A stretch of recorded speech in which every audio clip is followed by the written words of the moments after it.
What you just heard, a little bit of a story of journalist, public intellectual friendship, but also a little bit about Jon Ward's brand new book called Testimony, which is in your stack. It's in your grab bag of goodies. So I hope you make room in your suitcases for these things, because there's a lot of books this time, more than normal. But we've got prolific speakers. So I want to just start by quickly introducing you to Jon Ward, who is a friend of some of you in the room, especially those who are in DC. He's the chief national correspondent for Yahoo News, who has covered American politics and culture for 2 decades plus. He worked at the Washington Times for 8 years. He worked as a White House correspondent, traveling on Air Force One and covering national affairs during 2 separate presidential campaigns. He's the author of a 2019 book called Camelot's End, about the Kennedy-Carter nomination process fight that broke the Democratic Party, and he hosts a wonderful podcast called The Long Game. And if you go back and listen, you can hear him and Yuval talk about Princeton lectures and institutions as this first book was coming about, and a lot of other wonderful guests that he's hosted.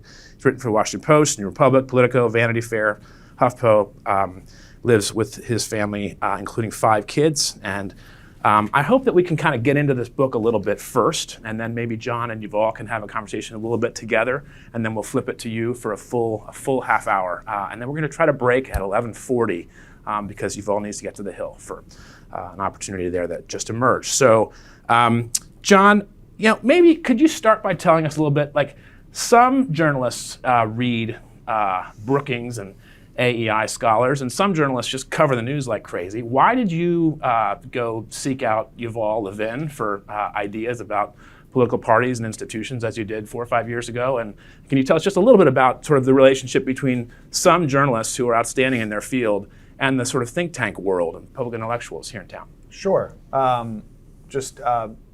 Before I start, I just wanted to say I woke up really excited to be here. It's not always the case for stuff you do on a Monday morning, but I'm really happy to be here. This is a great program. I knew Mike Cromartie like Yuval did, and he was always just a really encouraging figure and created something really special, and I'm really happy you all are here. Josh, watched him really just take this program to the next level. Nicole, you're doing a great job as well, so just grateful to be here. I have spent the last several years kind of drafting behind Yuval in a lot of different ways. In January was the last time that we got together. We'll do these periodic, conversations. We'll all come and meet with him and ask about a bunch of questions. And in January, we met just after the House Republicans had their leadership fight where McCarthy went through, how many was it, 21? ballots? Does anybody remember? 15, 21? I think it was 15. A lot. And actually, we talked about the very thing that we were talking about, I think, with Matthew earlier about committees, because I was talking to Yuval about that at the time, and I actually was interviewing the Democratic and Republican chairpersons of the Committee to Modernize Congress, which met over the last 4 years. One of their goals going forward is to empower committees, because that's a key way to channel the ambition of these smart, ambitious, talented people in a more constructive direction. Because right now, a lot of ambition gets channeled towards a more performative type of politics. Committees are a place where real work can happen. And kind of what Yuval was talking about earlier about creating more space for negotiation in a committee is one potential way to empower committees more, to give a Lauren Boebert or a Matt Gaetz potentially a way to channel that ambition in a more constructive direction. But we started off talking back in, a decade ago, and I got focused on institutions because I was reporting on the RNC in 2013, 14, 15 timeframe. They were fighting with the Koch brothers over voter data. And I did a bunch of reporting to the point where Katie Walsh, who became, I think, Deputy Chief of Staff to Trump, was the high up in the RNC, maybe Chief of Staff or something. she and Sean Spicer, we all met at the on the Hill, a couple blocks from the Capitol, and they basically made the case to me, look, we're the proper place for this voter data to reside. And I thought about it, and I thought, you know what, that's a really interesting argument. They're making an institutional argument. I wouldn't have probably put it in those terms at the time. But they're saying we're a party, we're a political party. We have a set of principles which we are set up to perpetuate over time. The Koch brothers are a private institution with financial incentives. Our incentives are to promote these principles. So it was a very interesting moment for me. And then I went on to watch the Republican Party nominate a person in 2016 who only a third of the party wanted as its nominee. And that got me thinking, what is a party? What is an institution? Actually, it was the Koch brother thing that got me thinking, what is a party? But then I just began to keep going down that road as I thought about, why did this institution fail to achieve its purpose? And so we've been having these conversations ever since. I think, honestly, the reason I I connected with Yuval before all of that, and it was his books, and I think the reason why is partly just because I'm a weird bird. And if you read the book, you'll see, I came up out of a very insular evangelical subculture where I came out of college, or I came out of high school and even out of college knowing very little. And so I've had to kind of start from fundamentals a lot of times. And that, I think, leads me to ask these questions that are pretty basic, which can be actually pretty healthy. So I think that is kind of an answer to your question. It's a great answer. Yeah, and assuming that most of us in the room haven't yet read your book, you talk about, maybe a couple of us have read the book, but you talk about some things that are relatively painful. I mean, not exactly the same as Catherine Post's question, but sort of a performative. Yes, that's part of the story. Yes, yeah. Yes. Culture that felt kind of unhealthy. How did you think about the writing of this book in terms of the swirl of good and bad? To read you as a journalist and think about that question too, you have a sense of human nature, maybe a little bit from your religious upbringing, being good and bad swirled together, and you're covering things. I remember you asking the guy that did the Mars Hill podcast, Mike Cosper. Yeah. He got something like 21 million listens to that thing. It was unbelievable when you total them all up, and it was compelling because it was describing not just the bad of Mark Driscoll's church, but some of the good as well. Right. It was describing both. And I'm wondering, how did you think about writing about your sort of first two or so decades in terms of the swirl of good and bad, and how does that make you maybe a better journalist? Yeah, there's an answer to that question that connects to all of the conversations that Yuval and I have had, and his books. Definitely your thinking on institutions and the form versus platform dynamic has shaped my thinking a lot. And I'll get to that in a minute, but I think one thing worth pointing out is I definitely critique the kind of Christianity I grew up in, which was very started out in the 70s, out of the Jesus movement, very expressive, very emotional, seeking after emotional experience. And I critique that, but I also don't say that it's wrong or bad. What I'm critiquing is that if emotion becomes the top priority in religious experience, then that is what leads to a set of negative outcomes.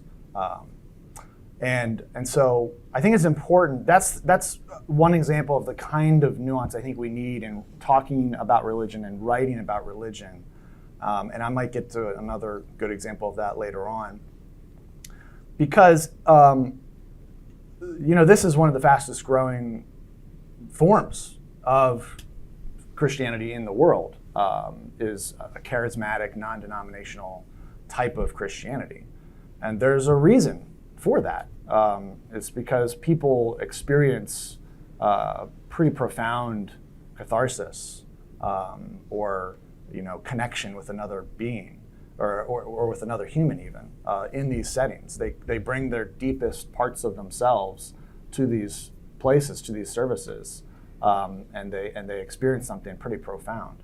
And my main point is I grew up in that setting, and have lived out what it means and the negative impact if that becomes the goal.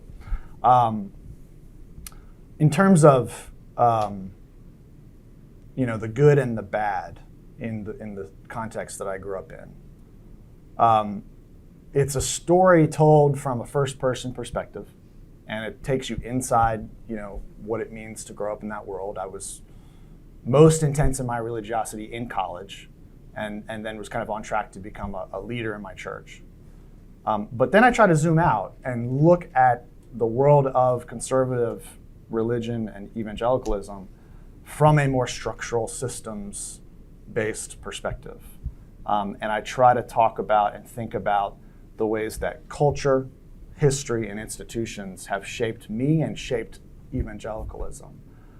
And I think that's important as we analyze everything, but also religion, because if we focus on a hero-villain way of looking at the world, I think that does lead to cults of personality and demonization and scapegoating. Whereas if we come to the table of a conversation about what are our problems, yeah, there are leaders and figures who are culpable for mistakes and for abuse and for errors. But if we're trying to fix the problem, a lot of times we do need to look at the incentive structures that led to those leaders and those figures making those decisions. And that, again, is not to take away their culpability or to say we don't have agency. But one of the things I'm trying to invite evangelicals into doing, and I'm not talking so much about people who are probably more on the same page as myself, where they're really questioning a lot and reevaluating a lot. I'm talking about people who are still really, deeply inside conservative evangelicalism. First of all, my point to them is I know that most people in evangelicalism are good people who are doing their best. And my criticism would be that churches have done a good job, probably by and large, with many exceptions, of training or discipling people in private character. How do you be a good person in your family, in your church, in your job? But I don't think that the white conservative evangelical church has done a very good job of discipling people or training them into how to exercise public character, how to be a valuable member of the body politic. And I think there are other streams of Christianity that have done a much better job of that, or other religions. Judaism, I think, has a pretty robust emphasis on that. The Catholic Church has their own emphases on this. The Black Church has a great history of social justice. I think I'll stop there. There was one other thing I was going to say, but it's eluded me. We'll come back to it maybe. Thinking a little bit about some of the vocabulary that you've all just introduced to the room, how do you apply that to what you write about? I mean, it strikes me that your book pictures a sort of totalizing life that was within the church and the church school. You said at one point that they were everything. You saw your pastor on the street one day, and it was like seeing the Pope. I mean, it was like, oh my gosh, there he is. Your whole life was that institution, was that school. It was sort of totalizing in a way. I guess I'm just curious. Does some of this thicker reflection about the concept of institutions and them being checked by other institutions and one not being everything but also formative and not, does that as you apply that looking back to your first half of your life, not the second half of your life, does that reshape sort of how you saw that institution and for other people who might listen to this later on, who are in the Midwest and are part of an institution and it's very, very thick? How do you zoom out? Right. Yeah. I mean, I'm glad you went there, because that was kind of what I was getting to and I forgot about, which was Jamie Smith, James K.A. Smith. I think he's a professor at. He's moved around, so I forget which college, but Calvin. Yeah. Calvin alums. His latest book, How to Inhabit Time. He talks about how a lot of evangelicals tend to think of ourselves as hatched rather than formed. And I think we all just human nature is we tend to think of our ideas and opinions as something that we arrived at through a rigorous process of study and evaluation and really thinking about it. But Jamie's point is somewhat unique to evangelicals, but I think it's also universal. There's just a lot of deposits in us through history and people who have influenced us and events and institutions. All of these deposits in us that shape the way we view the world, our childhood, our upbringing. These are, I guess, in some ways, our priors, our presuppositions about life, about reality. And Jamie's point is really that evangelicalism has a unique resistance to thinking about this. And there's a lot of historical reasons for that. And so my invitation to evangelicals who are really firmly inside that world is not to think like me, not to agree with me on everything, or even anything if they don't want to. But I would say the whole process of going back over your life, thinking about your particular journey and all of the major decisions in your life and what went into them and what shaped them in retrospect. So your journey and also history in general, learning history, I think those things are very valuable in getting perspective on where we are and how we got to be here. And I think one of the most interesting moments for me that I think characterize or shows what I'm talking about is when I became very religious in college. And it all revolved for me around a church meeting where I heard a gospel presentation preached by a preacher. And then my life became very different after that. Now, that's a very traditional Christian story or religious story of conversion. And I knew that there was things leading up to that that went into it. But most of the way I thought about that event for the period right after and for a long time was mostly in religious, spiritual, theological terms. And as I looked back now, I've lost track of how many years that is, but it's a long time, probably 30 years, 25 years. I began to sort of look at I looked at things like, hey, my church hired a bunch of people to try to get college students to get more involved in church. I also began to realize, I had been mostly interested in sports for a long time. And so that was easing out. That was one of the ways that I found identity and meaning and purpose. And I was probably looking for another way to find meaning and identity and purpose, like a really pure thing I could go after. And that was it. And it wasn't that hard for me to be pulled back into the fold, as I really looked at it. So it's this tension between revelation or faith and sort of the more human aspects of organized religion. And I would say I haven't rejected the experiences I had then. I haven't thrown it all out and said, that was just a purely human directed process. But I wasn't taught growing up to try to understand both and hold them in tension. That's sort of the point I'm making. Maybe an exit question from me, and then you guys can hopefully get into it a little bit too, as you do so well on these podcasts, which we're seeking out when you're washing dishes down the road. But did you feel like your church experience of the first couple of decades in your life was hyper spiritualized? This idea of getting together with friends to go to the mall and recruit people to become evangelical Christians just like you. I mean, when they're just going to the mall, did that? I did like one of those at the Rio in Gaithersburg, and I was like, I'm out. I can't do it. Yeah. I mean, so was it hyper spiritualized in a way that would make you today, as you sort of, the second half of the book, your testimony is quite a bit thicker than just about spirituality. It's about journalism. It's about discovering truth all over the world, all over the place.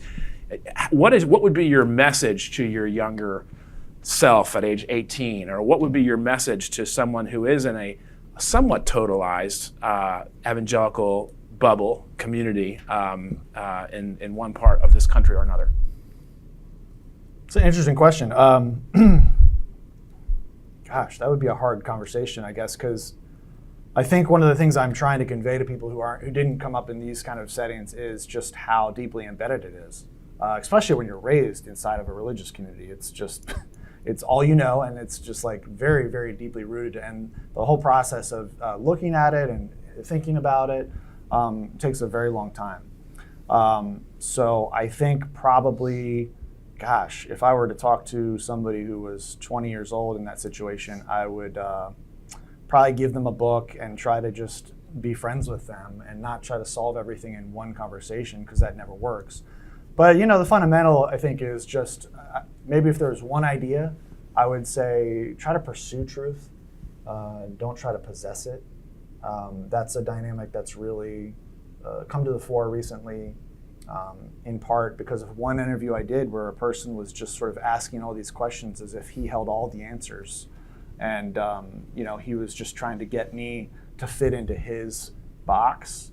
That's a way I think about truth very differently now. It's not a process of starting with the answers, which is kind of core to fundamentalism, and then rearranging the facts to fit into that box. It's really holding your knowledge with an open hand and embracing the statement that I could be wrong.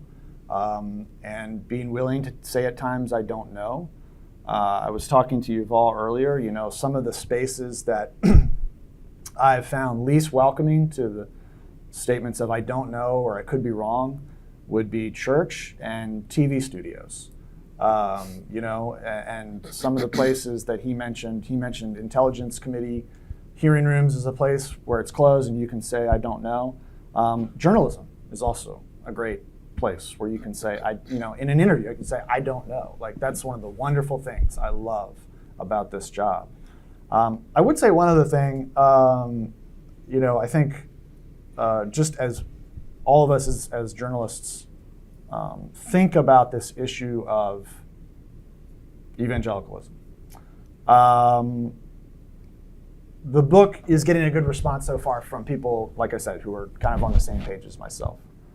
For people who are not religious or not evangelical, one of the things that I hope people consider is how do we bring conservative evangelicals to the table of the conversation about the common good? Because, and I'll come back to why I think that's important in a minute. I think the question for evangelicals is, do you want a seat at the table? Because I grew up in a world which I think is fairly common where the stance towards culture and politics is antagonistic rather than one of a stakeholder and trying to be collaborative. But I think it's important to try to bring evangelicals into the common good conversation and give them a seat or bring them to a seat at the table, because I was talking to Matthew Taylor, who did this wonderful podcast series called Charismatic Revival Fury. It was part of the Straight White American Jesus podcast. And as we were talking about his evaluation of spiritual warfare, he made a very, I think, important distinction between regular spiritual warfare and strategic spiritual warfare. Now, to some number of Americans, the whole idea of angels and demons or spiritual warfare at all seems crazy. But there are millions of others Americans who read Ephesians 6 and simply think about spiritual warfare as I'm putting on the full armor of God and the breastplate of righteousness and so on and so on. And it's not crazy to them, but they're also not doing what Taylor talks about as strategic spiritual warfare, which is this like very radicalized version of it that is being perpetuated by the New Apostolic Reformation, who were the backbone of Christian Trumpism. And so I think when we don't make distinctions like that, when we don't distinguish between the more radicalized version of these ideas and dynamics and the more, regular, pretty mainstream version of it, I think that tends to push a lot of, yes, very conservative people, very religious people, but not politically radicalized. I think it gives them fewer options and pushes them closer to the more radicalized leaders, because they're led to feel, I think, as if they are strange or weird or already radicalized, simply because they read Ephesians 6 and they that's a part of their lives. So that's kind of one of the nuances of, that was the nuance I was referring to earlier, actually. That's good. I wonder if we could get Yuval in, and it's not that many AEI directors of social, cultural, and constitutional studies that maybe read Jon's book, but you did. You want to get in on this a little bit? Well, sure. Thank you. Everybody should read Jon's book. It's a wonderful book. It's profound. At the same time, it's really an engaging memoir. And I wonder, Jon, how you think about how you ended up in journalism in relation to the story you tell of yourself in the book. What was it that drew you, really, given the person you were as a young man, to this world, which you must have seen as a very different world to be in, to operate in, than the one you'd come from? Why journalism? What was journalism to that young Jon Ward, and what is it to you now? Well, I don't know how common, how similar everybody's stories is, but my path was pretty bumpy and circuitous, and I imagine that's to some degree true for everybody. But in college, I thought journalism and newspapers were just like gross. Part of it was a lot of young English majors just want to write the great American novel, or they want to write, romanticist poetry, and they want to read books all day. I still remember, I didn't really, for the first year or so, when I was on the city news desk at the Washington Times, it was so hard for me to just even talk to people on the phone. I just wanted to read and write. That's all, because I was pretty much an introvert. I think a lot of my aversion to journalism also had roots of evangelicalism in it. There was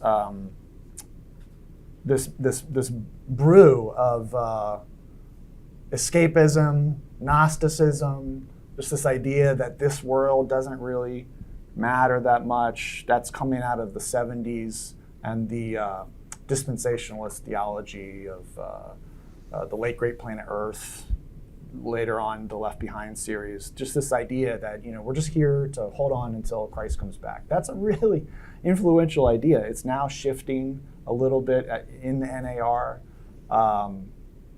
but in college, I had a professor who really helped me to love learning. But even then, I was like, oh, the New Yorker is as far as I will go to read about current events. And so I then taught high school literature for 2 years, and hardest job of my life. And wanted to quit after 1 year, didn't, went back for one more. And after that, all I knew was wanted to write for a living. And so I did a little journalism. I talked, so I guess some of it came instinctively. I talked to a bunch of people, got advice. They all said write for newspapers. No matter what you do, it's a good start. I went out before I got a job at the Times, I think, and started doing reporting on a high school football team.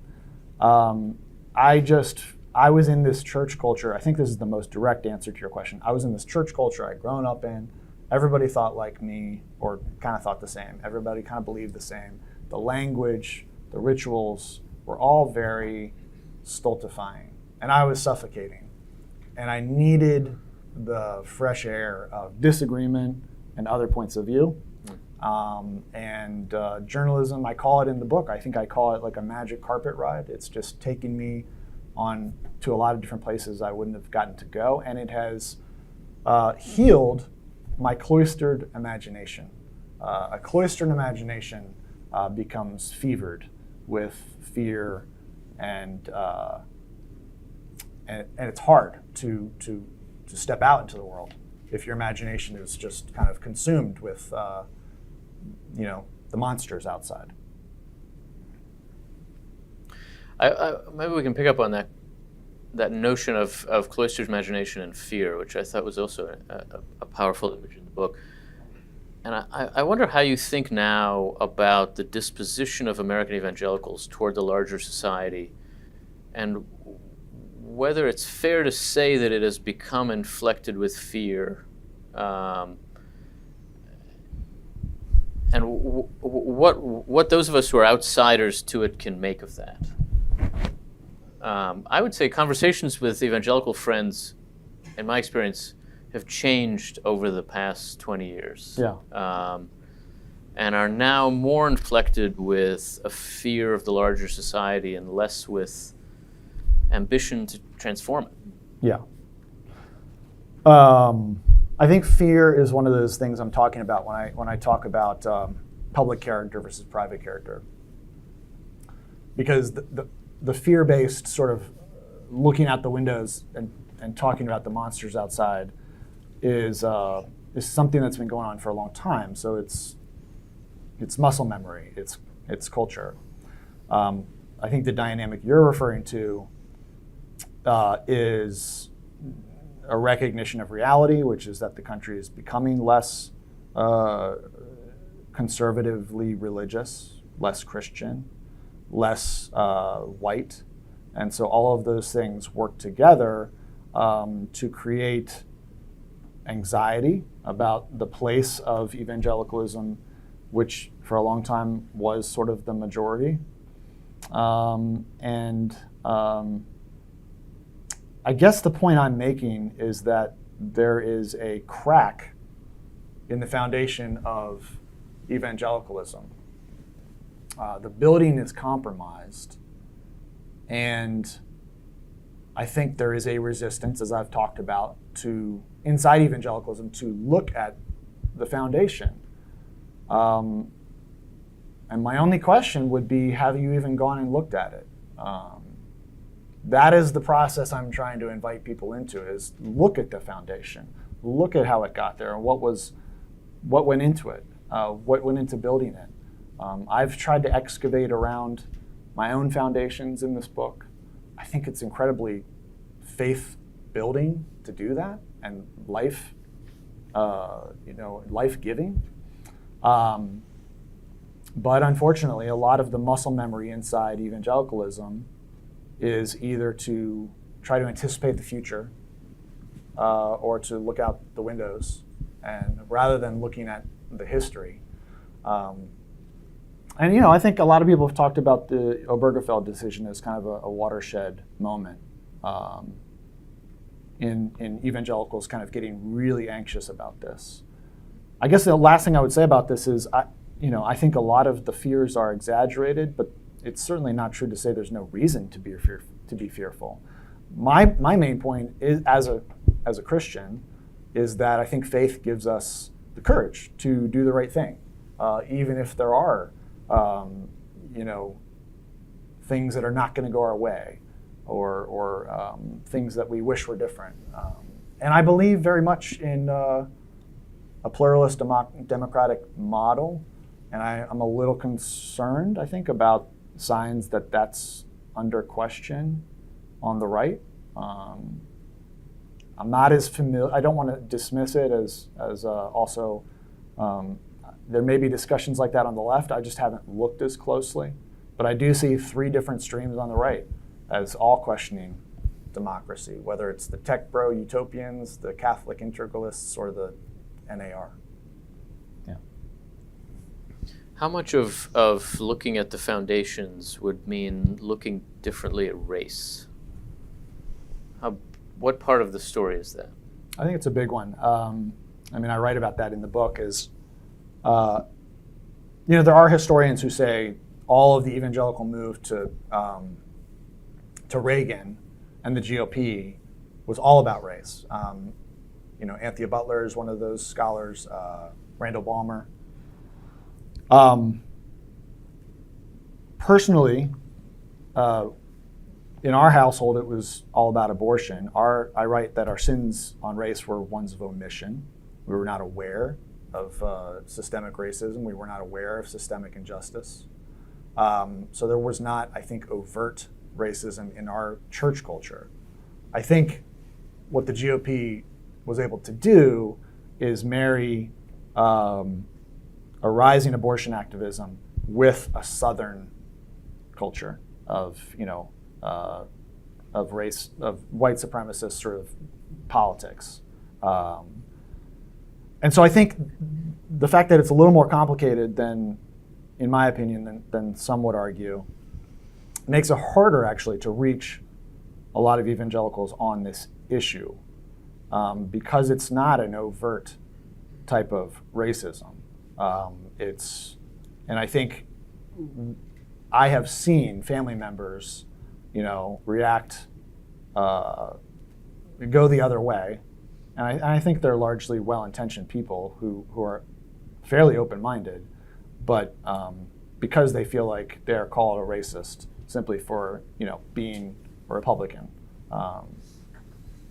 But there's no question in my mind, as I said earlier, that the shrinking demographic or the changing demographic numbers are a huge part of the anxiety, and that the church has a lot of work to do. I mean, Jamar Tisby and I talked several years ago about how I don't know how many of you know him, but he was coming up through conservative, reformed circles, and then at a certain point just realized I don't feel welcome here, and then he's kind of gone off in a different direction to start his new organization. It's called The Remnant. Anybody remember? Strike that from the record. That's right. He spoke the Last Faith angle. Yeah. Where is the energy among younger evangelicals now, John? The kind of people who were building a movement the way your parents were in the 1970s. What are they doing now in this generation? You talk a lot about what drives young people away from contemporary evangelicalism, but well, there's probably two different versions of it, at least. I think for those who are still pretty committed to the sort of, the problem is, if you look at like a Turning Point USA, that's not the Christianity my parents were practicing in the 70s. It's kind of the opposite. It's more cultural, it's more political, it's more Republican, it's more partisan. But there is a lot of like Christian nationalist rhetoric inside the Turning Point culture. And that's another thing I'm saying in my book, which is like I was raised in this Christianity in the 70s that had the potential to be prophetic in politics, meaning telling the truth, not trying to discern the future, telling the truth, not captive to either political party, rising above the lure of materialism and the American dream. And I think a lot of sort of more conservative evangelicalism on the younger side now, if it stayed there, is kind of where a lot of evangelicalism is, which is all about culture war and owning the libs. I think there are certainly green shoots of. I'm far from the first person to say the things I'm saying. So there's lots of people out there saying that we're just unimpressed and unconvinced by the version of Christianity on offer a lot of the time, and we're seeking for something different. I'm also aware that there was some of this 20 years ago with the emergent church movement, and I just don't know enough to really be able to say how different this moment is from that moment. I do know that the last several years hadn't happened prior to the emergent church movement, and so I think that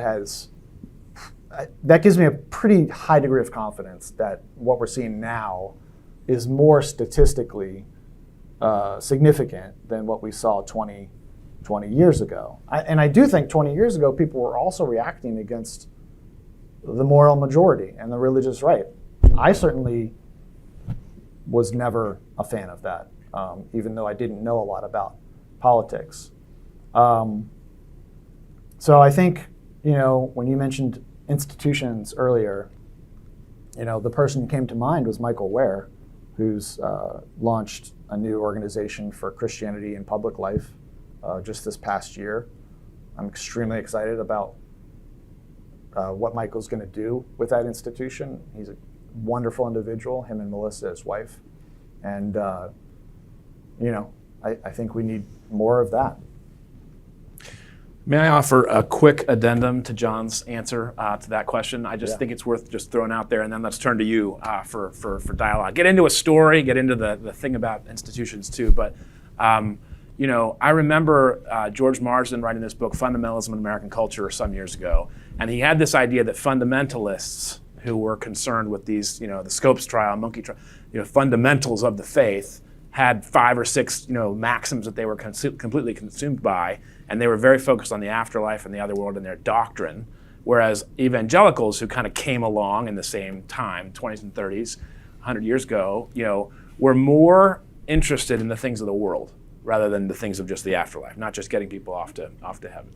And so there's this wedge between evangelicals and fundamentalists that exists within maybe 80 or 85 million evangelicals in America today. It's a big chunk, right? It's about a quarter of the country. It's a big chunk. And I just think in terms of young people today, there's a sense in which the sort of institutional burn that they've experienced, right? The war in Iraq, the financial crisis, some hard decisions they might disagree with on the social issues, Trump election. They've not had it so easy with institutions. Mm-hmm. They've spent a lot of time on tech that came to life then, And so how is it that a parish, a church, who has them for 2 hours a week does more to impact them than the 6, 7, 8 hours a day that they're spending on their device? So I think it's a complicated mix. There are still certainly plenty of young, energetic evangelicals who are at the Southern seminaries, the 3 Southern Baptist seminaries, that are still starting churches. There's a lot of movement, but in general, the seminaries are struggling. And just to put out there, the fundamentalists versus evangelicals divide, I thought it was something like 80-20 in favor of evangelicals. And the last 6 or 7 years, I've thought maybe it's the other way. Right. Mm. To your point about the common good, I'm really just talking about the way that conservative evangelicals think about political engagement. And their political engagement, as I have experienced it, as I've observed it, is not I think I've already said this, but it's not a stakeholder position. It's an antagonist position, which comes out of many historical trends. Not all of them are present in everyone's experience, but certainly mine was we kept ourselves separate from the world outside of church, and we grew sort of unfamiliar with the nuance of politics and public life. I think we became vulnerable to leaders who wanted to use us as foot soldiers in a culture war to build their empires. That's a pretty old story. And so I think the stance towards political engagement is not one of how can we enter the public sphere or the public conversation and work towards the good of everyone. It's more of how can we make sure that our priorities win the day no matter what. So I don't know if that makes sense. I understand your point about them being a majority, but I just see a lot of the political conversation. Yes, everybody's advocating for their interests, but the American project only really works if everybody is willing to, go to the democratic system, work as hard as they can to present their interests, but then abide by the results. And I'm not just talking about January 6th. That whole attitude of let's win no matter what has been present going back to, I would say, Falwell and the moral majority. So I hesitate to say it's like a servant's mindset. That's kind of a cliche, but it is one of applying love your neighbor to politics. So that's kind of what I'm talking about. As far as the global South goes, I can't say I really know a lot about that conversation. So this is probably going to be the question to which I say I don't know. And I was hoping I would say that at least once today. But I do think that the white evangelical church in America has a lot to learn from the black church in America in terms of there's a lot of fear among conservative white evangelicals about persecution, about facing hardship and discrimination because of their faith. I can think of no group in America, no religious group in America, I think, who has suffered more grievous discrimination and persecution, who has relied on their faith in many ways to get through that and to survive. So I think there's a lot of lessons there for the white church. Let's go to Marissa Iadi from the Washington Post, please. Jon, you mentioned that there is no more surefire way to radicalize a group like white conservative evangelicals than treating them by default as if they are already radicalized. And so I'm curious what you think journalists could do differently in covering this demographic to not sort of help this radicalization along. Are there tropes we should stop leaning on as heavily, or stories that aren't being told? Yeah, and I recognize there was a cottage industry of going to the Rust Belt during the Trump years and talking to people and trying to understand them, and people got frustrated with that. I get all that. I think it just probably means more than anything taking theology and belief in a spiritual reality seriously, like taking people's religious ideas seriously, and not just simply dismissing them or mocking them. I think it probably means talking to religious scholars who really know conservative culture to try to reach that audience through their own language. So it's I love people's ideas about the contrast we're trying to tease out here, but it's not simply trying to feel sympathy or empathy. It's just, I think it's taking people's beliefs quite seriously and understanding that that's a really big part of their lives. I don't feel like I'm doing a good job of answering this question. Professor Levin, you want to weigh in too, as a non-journalist? And a non-Christian. I have less to say on this, I'm sure, than Jon as a journalist and a Christian would. But I think there's always a danger in just taking the fact that you're an outsider to mean that you treat the people you're covering the way that a zoologist would treat the animals in the zoo. And you have to be able to imagine the world through their eyes and not look at them as a foreign species. It's never easy to do. And so I think when it's done, it's not necessarily ill-intentioned, but it does rub people the wrong way. I mean, I can tell you, in a lot of the New York Times coverage of my own community over the last few years, of which there's been a lot, I know what they're trying to do, but it is hard to take because it comes from such an outsider point of view that it's almost like narrating a nature documentary to your own readership rather than trying to understand a fellow group of people. By no means is all religious journalism like that, but there is some. I would say one other thing, actually. I mean, I think physical proximity, not just on reporting trips, but in everyday life to people of difference, whether that's ethnic, ideological, class, are really important for trying to get us out of our bubbles. I write a lot in the book about the bubble I grew up inside of, but there's lots of other bubbles, including in this city, where we live. And I think in trying to embed your life, to bring you into proximity with people of difference is important, because to me, that's part of living out my faith. It's not just, somebody made a mention to going to the global south to bring charity or going on a mission trip. A lot of the faith I was raised with has that approach towards charity, and what I'm striving towards is a faith that is sort of a more embedded daily practice. Mutuality, yes. Andrew Egger, associate editor at the Dispatch. Hit that button if you would. There we go. I'll try to kind of talk this way and look this way. Sorry. Thanks for doing this. I guess I just wanted to ask, going going a little bit off of what Yuval was talking about a little earlier about kind of this sort of vicious spiral of disintegrating institutions that not just, evangelicals, but sort of all of us sort of find ourselves in on a broader cultural level.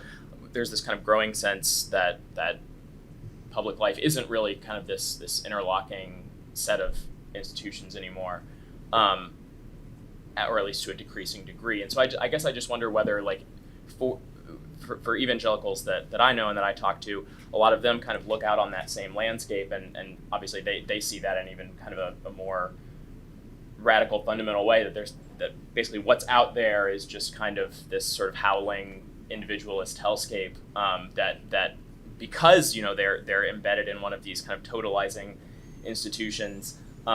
It's not just like what I get out of this. It's also like, well, if I were to let go of this, like where the heck am I getting swept off to? So I guess just are these two things related? Is I guess my question. Is the fact that so much of the other just kind of mediating institutions have sort of rotted on the vine a little bit, does that make it easier for some of these sort of totalizing institutions to kind of entrench and metastasize?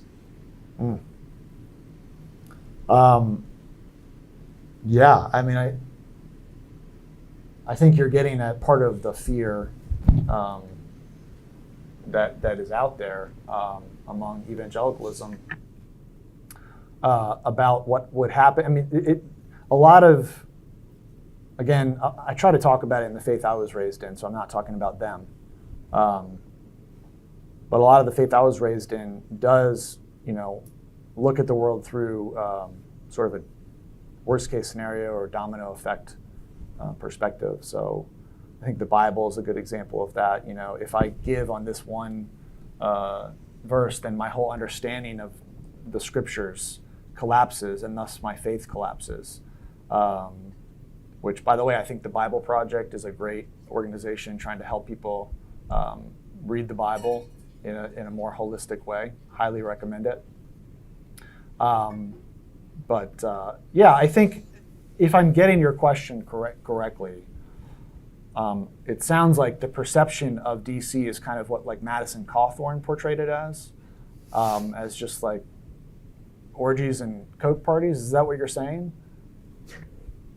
Sorry, or just the fact that there are fewer kind of I don't know, fewer T-ball leagues. I don't know exactly. Not just in DC, but just kind of everywhere. It's the and okay. You touched on it with sort of the tech stuff too. Just kind of less other ways in that you kind of bump into other people than maybe this church community that you're deeply embedded in and that kind of grows to subsume your entirety of the way you think about yourself. Yeah, but it's a great point. I mean, it's another reason, in addition to the things I talked about with why charismatic practice is popular. It's another huge reason why churches are, so popular, is because they provide that social cohesion and meaning and community. I think it's another reason why we need to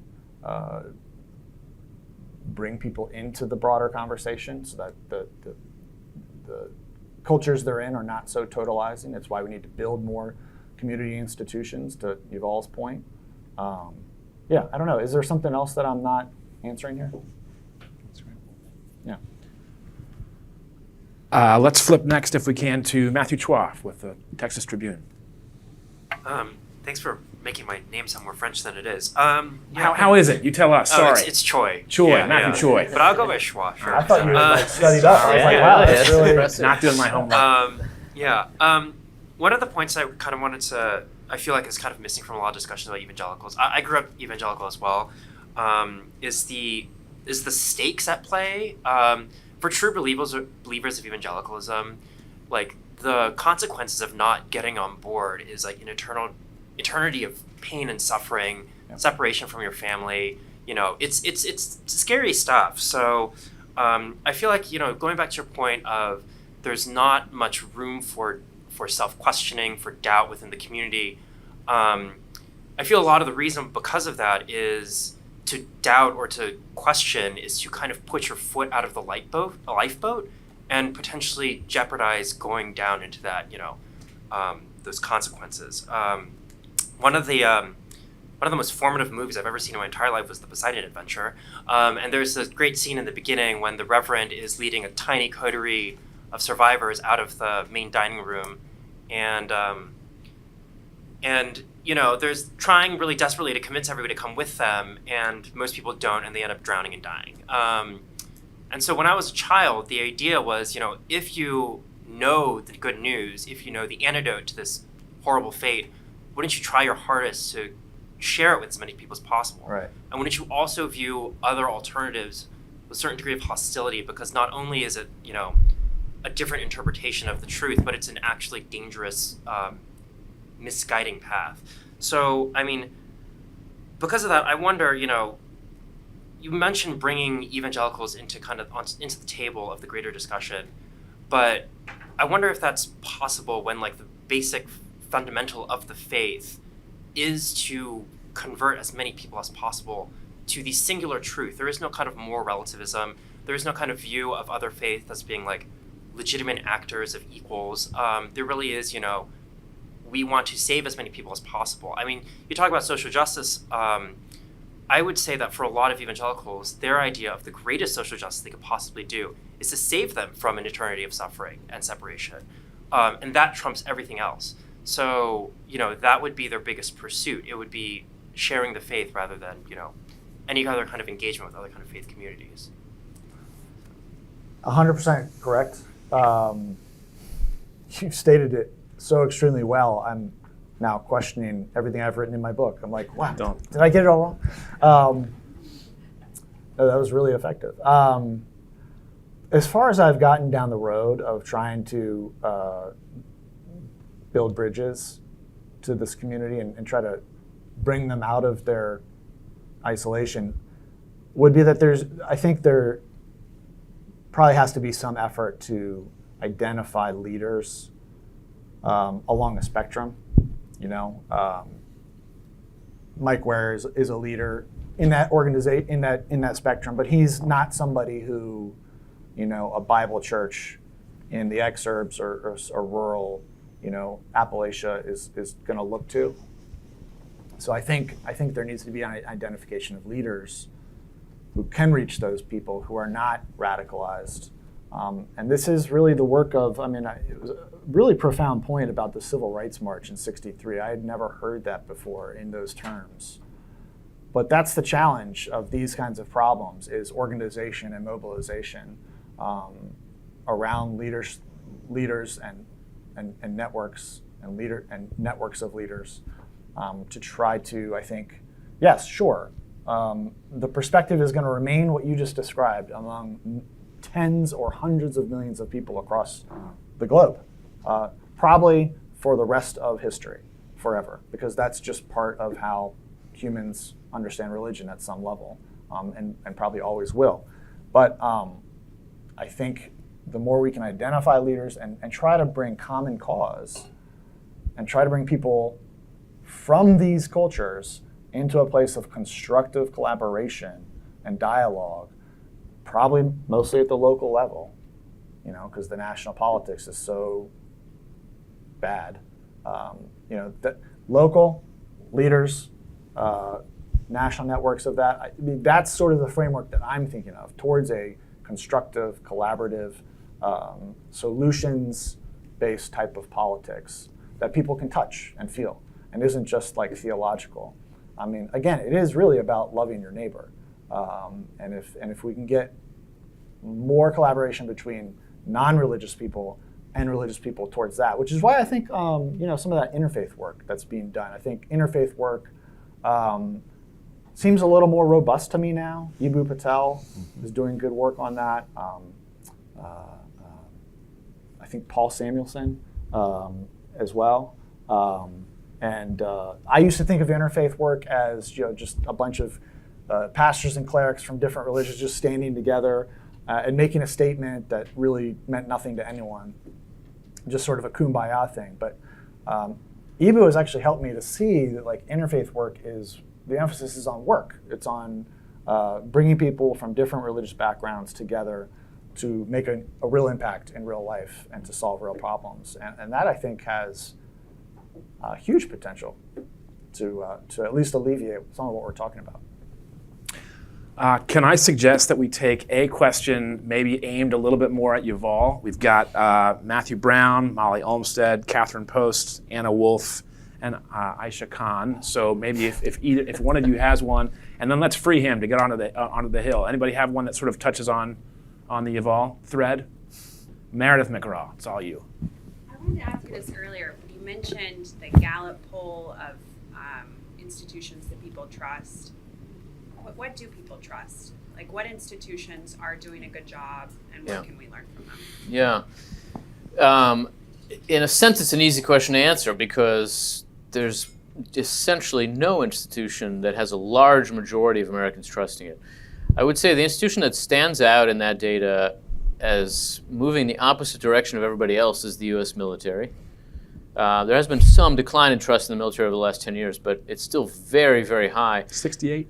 Yeah, it's in the neighborhood of 60 to 70% trust or confidence, and it is also much higher than it was at the beginning of the 1970s when all the others were high and have fallen. Now, some of that is the trust in the military was very low in the 1970s after Vietnam, so that there was more room to rise.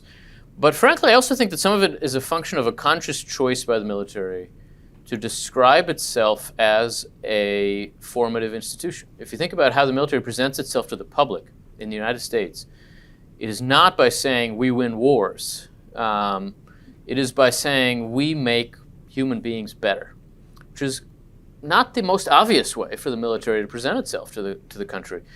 But it is, join the Army and you'll be up early and learn to be a serious person. And, the Marines are the few, the proud. Be all that you can be. These are ways of talking about how to become better people. And when you step back and think about it, is this the most obvious way for the Air Force to explain what it's all about? Not necessarily. But it is very much how the U.S. military has decided to approach the society from a point where it was at a very low ebb of trust. And the military really does take formation pretty seriously.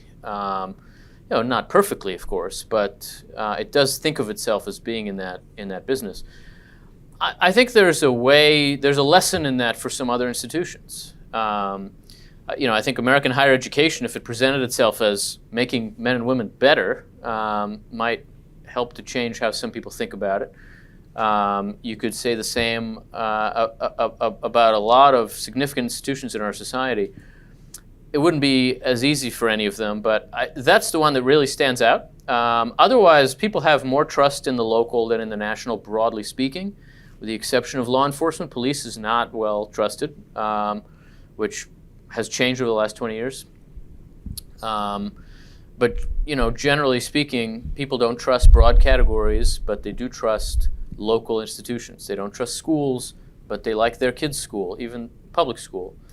They don't trust politicians, but members of the House are reelected. The reelection rate in the last election was 89% for incumbents.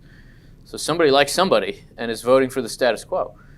So I think that's part of the lesson of that data. But there's also, I would say, I think people in public opinion have come to the view in recent years that polls that try to get at people's attitudes are less and less reliable because people see them as asking them for their political views. People take every question on every poll to be, are you on the left or are you on the right? And they sort of translate that for themselves. Are you happy with where the country's going? Well, during the Trump era, this half is pretty happy and that half's not happy, and so half the country. And now you ask it and it's the other way. And, not that much has changed, but you're basically asking people, which tribe are you in? And it has become more and more difficult to use public opinion surveys to get at underlying attitudes from beneath those kind of surface tribalisms. Thanks, you've all go do great things. Molly Olmstead Thank you. from Slate. Thanks, John. Yeah, see ya. Let's see. So I was really interested, John, when you talked about the three sort of anti-democratic streams. I'm personally fascinated by the Catholic integralists and don't have a good conceptualization of how influential they actually are. But when you talk about the NAR, I think it's pretty self-evident that they're influential. But you still have, all of these loud voices out there, people who are really trying to get attention for their more extreme positions. And I think I wonder often as a journalist, especially one who does not have much in the way of financial resources to go out and do a lot of on-the-ground reporting, how much we should be paying attention to those loud voices when they do represent a more fringe portion of the population, but they also obviously clearly in our current media ecosystem have a lot of impact. So we're talking about pastors out there who are looking for attention, who are out there talking about Democrats being possessed by demons or whatever it is. So we're, by covering them, sort of playing into it, but they also, it's sort of this cycle where they have this power. So how do you make that calculus, or how do you think journalists should make that calculus when we're thinking about these extreme but influential people, given that we are also propping them up? Yeah. I think the guy you were referring to is the guy in, I don't know, is he in Florida? The guy who stomps around the stage and... Okay, yeah. See, I don't even know his name because I don't take him seriously, but I do take people like Dutch Sheets seriously, or Lance Wallnau, because I think Matt Taylor's project did a pretty good job of like actually documenting their real world impact. The New Apostolic Reformation is pretty hard to track. It's a pretty loose network, and it took a lot of time for Taylor to document the connections, the history, the impact. He did a pretty good job of that. So I take the NAR folks seriously. I still don't really know how we should cover them, how we should write about them. The furthest extent I've done so far is kind of talking to Matt about that. And there are people from my background who are influential in the NAR, so that presents sort of a unique challenge of sorts for me, I guess. I think, it's harder to discern how influential the Catholic group is, but, I think they're fairly influential. I think it's a guy named James Pogue who wrote the piece for Vanity Fair last year on Curtis Yarvin, and he did a pretty good job of showing how J.D. Vance, Peter Thiel, Blake Masters were all pretty influenced by him. So, I think that piece was one of the best pieces of journalism last year that I saw. So I think it's a good model for that kind of journalism. I think the NAR is a really interesting challenge for journalism because they're probably not going to respond to us if we just try to contact them by phone or email. Maybe some of them might. But I think looking at Taylor's work is actually a pretty good place to start. He really approaches them. He is critical, but he approaches them with a pretty fair-minded disposition, and talks to them on their own terms, takes them at their word, and I think tries to convey to his audience fairly what they're trying to accomplish, which I found really refreshing in his project. Do we want to keep going on this? Is there anything else as a follow-up? I mean, it's a really tough question to answer. Threads. Yeah. Matthew Brown with Washington Post. Thank you, and I think good afternoon now. I want to be careful with how I ask this question, but it's a two-parter. First, I would be curious your perspective on, as we've discussed, you mentioned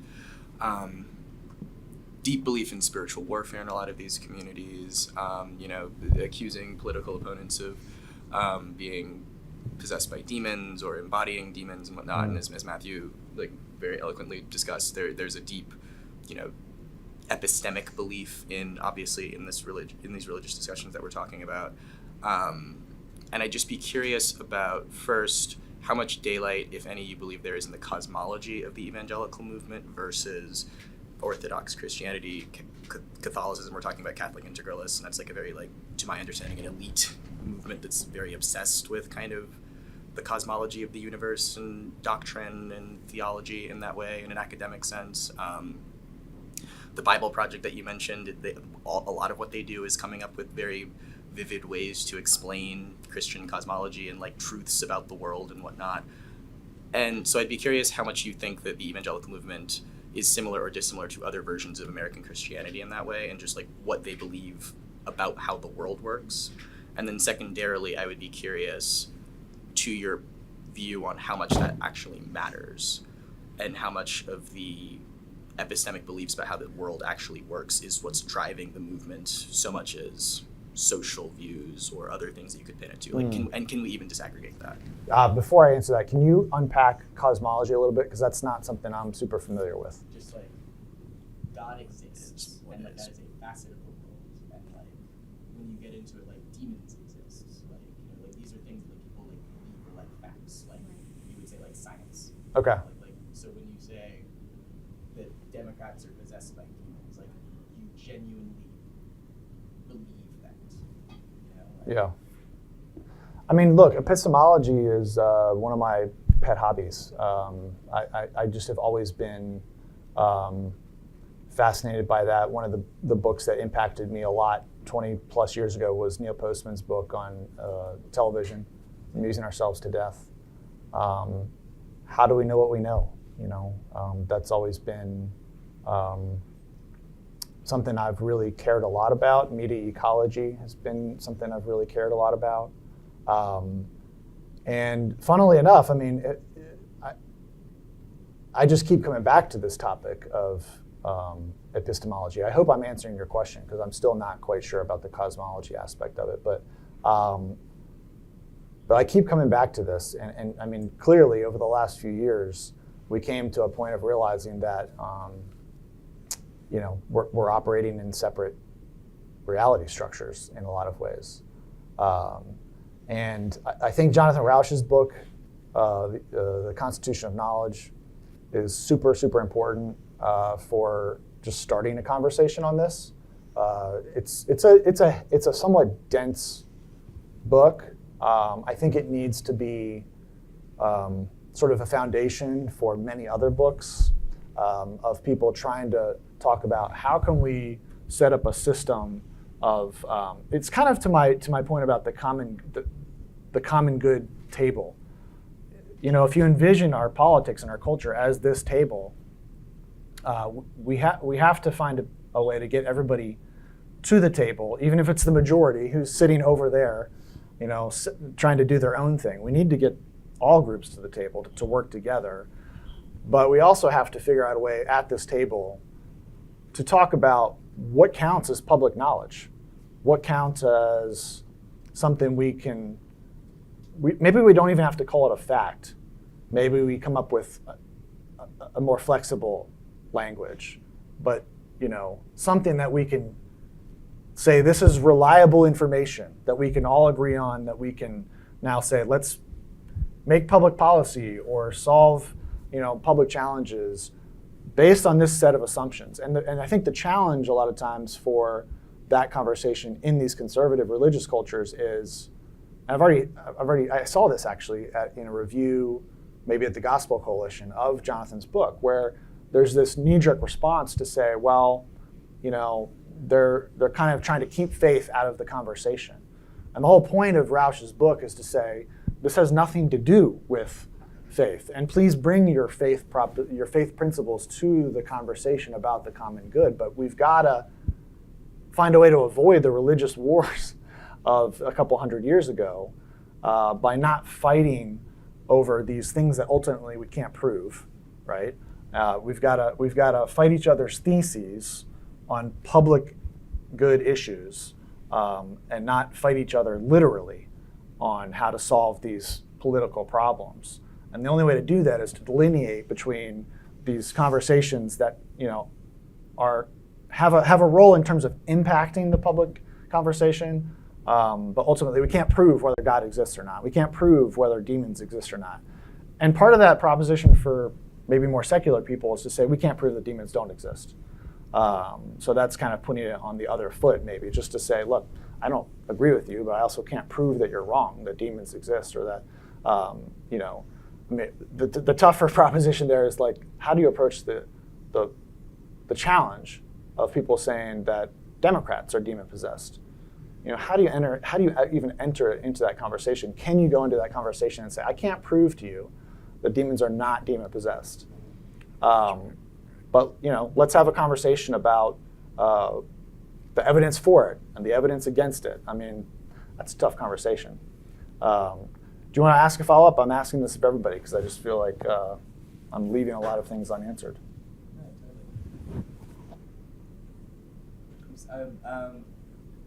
I guess the practical impact of what I'm thinking about at the moment would be if your theological doctrine is fundamentally structured and consistent in a way that in our politics and in our society, it would then ultimately have goals that it is trying to achieve or trying to structure. And a lot of what we're talking about with this anxiety seems to be trying to create those structures and realize some of those goals that you believe is part of the common good or part of the good life. And we can disagree between doctrines or a secular life on what that is, but there's a consistency there. Whereas, I covered QAnon a lot in 2020, for instance, and QAnon has very religious impulses to it, it seems, but fundamentally it seemed like it was just a lot of a reaction to whatever the culture war was, and it didn't have a fully formed doctrine. It would just kind of subsume into, okay, well, now we're talking about vaccines because that's part of the culture war. Now we're talking about this new thing because that's part of it. So it was fundamentally less about the actual, facts of the case or even the process of the case so much as just well, our culture is this, or our base belief or our base impulses are this. So this is what we're actually protecting, as opposed to the things that we say we believe. Sure. And I'm curious, is the social order, I guess, of evangelicalism the thing that is most important and is prioritized? Or is the theological doctrine that's being espoused the thing that people are holding on to? And I know that people like David French and everyone have written very extensively about kind of the tension there, but I'd just be curious on your perspective of that. Before John answers, let me say, if you get into this, particularly about the first third or so, there are some compelling reflections on what's actually going on here. And it's just, I would nudge the book, but please. Duke Kwon and Greg Thompson wrote the book on reparations for Brazos Press. I think that was for Brazos, same publishers, did Testimony. And when I was talking to Greg, he said something that I think I've heard other people say since, but he said evangelicalism is a cultural project, a construct that understands itself as a theological project. So that's the critique that is coming from a lot of people. That's kind of one of the main points of Kristen Dumay's book, Jesus and John Wayne. Karen Swallow-Prior, actually. Her book coming out in, I think, August is on the evangelical imagination. One of her main points is that evangelical culture is shaped by Victorian culture through the imaginative impact of literature and art. So that's the line she's tracing. So I think, if I'm understanding the question correctly, is it about theology or culture? The theology question to me goes back to the Bible, actually, because so much of the way the Bible is read by evangelicals, as I understand it, is not actually historically the way Christians have read the Bible for most of Christianity, which is kind of an interesting thought. But to the point about how evangelicals consider themselves to be hatched, a lot of our views, as I grew up, we thought of as being handed down on stone tablets, rather than the product of deposits over time. And obviously the way we read the Bible now, or the way that a lot of conservatives read the Bible now, is the product of many different deposits over time. But there is the tendency to think of it as theological, which means direct transmission, rather than cultural. So I think it's and it's hard to quantify how much of each, but certainly, I think it's not controversial to say that most of evangelicalism, conservative, thinks of itself as largely theological, and much of it is actually cultural. And I think the problem actually is that there's not an awareness of that cultural deposit, historical nature of it. So, Can we take one more? Aisha, did you have one or no? Yeah. Next city org. So, in the previous conversation with Yuval, he had talked about how, one of his sorts of critiques was specifically around politicians, but also around journalists who sort of break off from institutions and are, they have their own sort of Twitter and Substack kind of presence, right? And they take off as sort of individual journalists, and there isn't that sort of institutional authority behind them. And so there can be a lack of trust that emerges there potentially. And Marissa had asked earlier about how we can do a better job of covering evangelical communities in a way that sort of builds trust with these religious audiences. Yeah. The answer to that, one of the answers to that was about not treating them like outsiders, right? That like taking a more sort of nuanced perspective and sort of, I've been thinking a lot about how even in this room, yourself included, there's a lot of journalists who actually come from a faith-based background. They have a very intimate, deep understanding of these religious communities that they end up covering for mainstream institutions down the line. Right. And that may not come out necessarily in an explicit way in their reporting.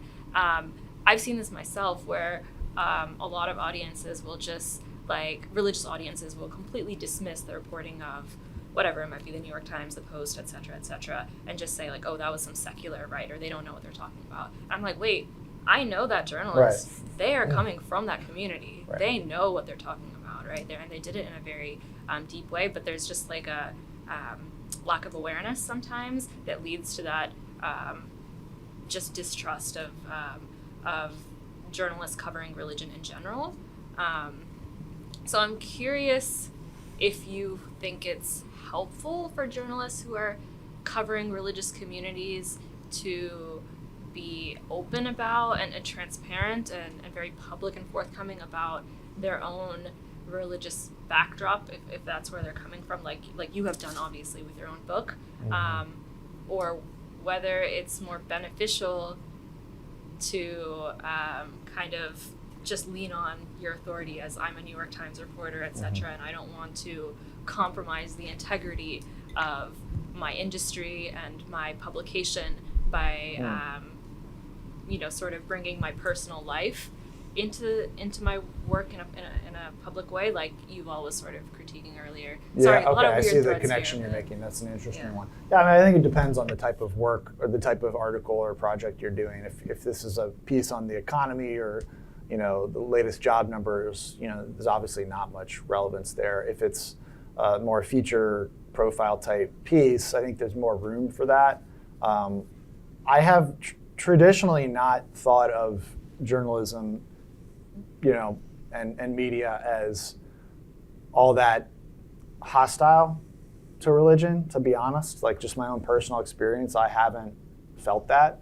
I have, as you talk about, witnessed how most people, I think pretty much everybody, has a desire for the transcendent and for meaning, and I've seen that in so many different ways, shapes, and forms among people I meet in media and in politics. But I think you're kind of hitting on something that we probably don't talk about, our faith. The media culture certainly coming out of the post-war dominant media culture, of the 60s, 70s, 80s. It was like this monochrome presentation of authority, and then we're still grappling with how do we build and regain trust with certain audiences in the age where they can get their information anywhere. And it may be that like mainstream media can do a better job of encouraging, when appropriate, journalists to talk about that. I just think it's pretty contextual, but I think maybe the fundamental change could be just this more open stance towards that. But you were also asking about whether that's a contradiction of making yourself sort of a platform or a brand too. I would also, I guess, just be curious about your personal experience too. Like having, you've written this book where you got very, you gave a very intimate look into your own personal theological and spiritual evolution, and you've obviously been open in podcasts and other sorts of public forums about that. Yeah. Have you seen that impact public trust in your journalism, specifically among evangelical or Christian audiences? Yeah, that's a great question. Hugh Hewitt told me, I don't think I can trust you because you hate Trump. And I said, I don't hate Trump, I love truth. And yes, that is a bit of a slogan or whatever, and I don't like saying things that are that like black and white personally. But in the moment, I felt like it was important to say it like that. And I said, Trump took a 2x4 to truth. Like he literally made an assault on reality.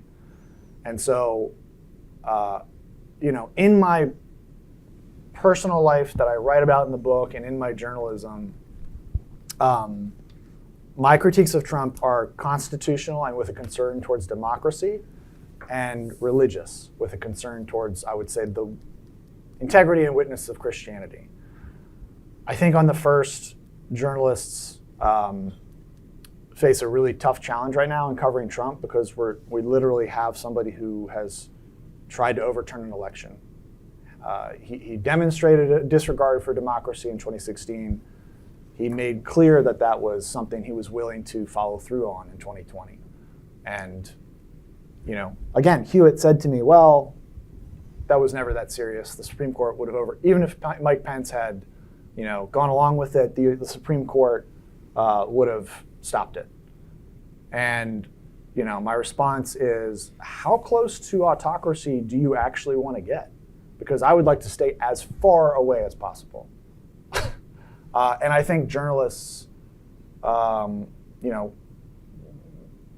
going to be a challenge to cover Trump, not overreact, be sober, but keep this, in the forefront. And then the religious, critique, I would say, I think a lot of people on the right often complain that religious convictions are kept out of, the public conversation. So I think it would be a contradiction of that to say I can't levy those as a journalist. But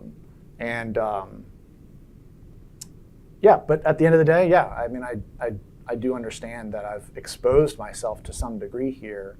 And there were moments over the last couple of years where I just thought, being a brand is more of a liability than anything because of all the vitriol that you get, which I'm sure some of you can relate to. Why don't we go back to just no bylines?